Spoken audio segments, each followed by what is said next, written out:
Allahümme salli ala Muhammedin ve ali Muhammed. Bismillahirrahmanirrahim. Ya Rahmanu ya Rahim.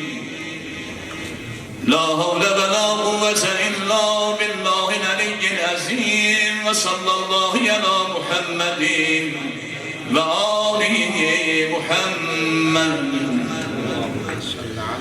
Doldurdu dehri nuri cemali Muhammedin, teşmini kıldı şer'i cemali, kemali ve ali Muhammedin.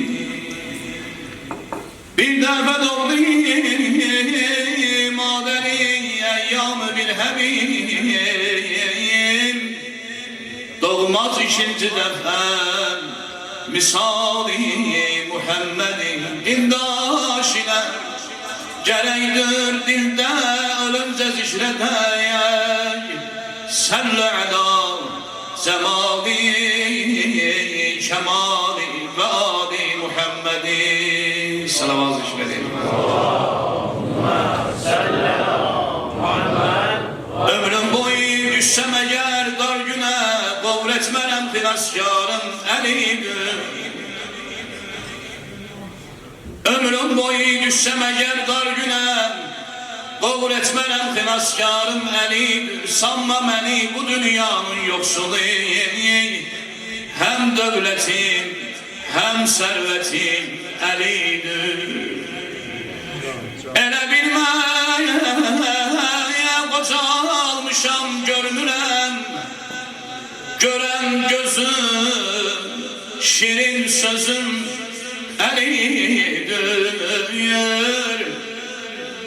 Edaletten habersizdir cihan meydanı ya Mevla. Yine gel zülfükarım çek elin kurbanı ya Mevla.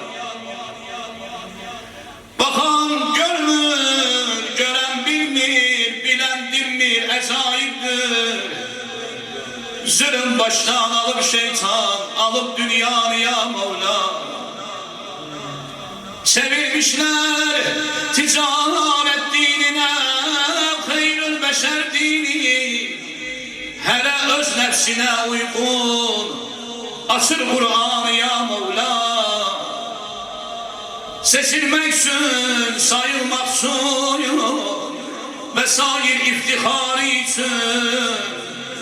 Dev olmuştur ziyaret Kabe'yi, üryanı ya Mevla'ya uzanmış. Sakkalı nadanların eğlin gödendikçe, Muhammed dininin elden gidip sehmanı ya Mevla. Beşer ganir isen cennat, ne bilsin kimdi Seyfullah. Hidayet etmeyin artık, kesip devranı ya Mevla. Adım Arif, özüm karşımda bir dember misali. Bu yol feda olsun sana canım, kabul et canı ya Mevla. Ya gülüm gülaba gelmesin elisiz, üzüm türaba gelmesin elisiz. Nekir münkerem deyim ben ölsem, sual cevaba gelmesin elisiz. Adıva kurban, celalıva kurban ya Emir el Muminin Heydar.